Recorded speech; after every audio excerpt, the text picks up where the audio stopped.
তুই যে কত নাম্বারে বন্ড বন্ধু, আল্লাহর দুনিয়াতে তোর মতন বন্ড একটাও দেখিনি। তুই কি করলি? ক্লাস 7-এর মাই একটার লগে প্রেম করতেছ। তুই বাড়ির যে উডি করলি, মা আয় সাদিয়ারে ছাড়া আর কাউরে বিয়ে করতেন না, সাদিয়ারে না পাইলে আয় মরি যাই। কয়দিন পরে সাদিয়ার বিয়ে হয়ে গেছে। বিয়ে হয়ে যাওয়ার পরে তুই 2 দিন কান্নাকাটি করলি।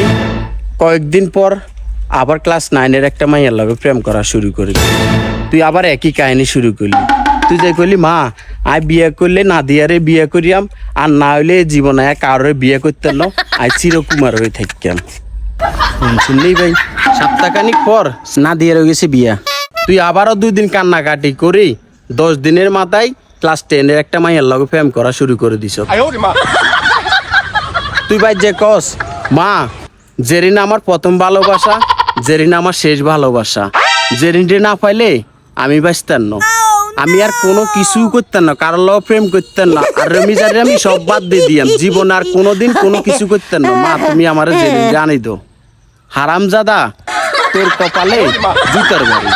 বন্ধু তুই একটা খেলোয়াড় রে, তোর মতন খেলোয়াড় এই বাংলার মাটিতে একটাও নাই, তুই 1 নাম্বার খেলোয়াড়।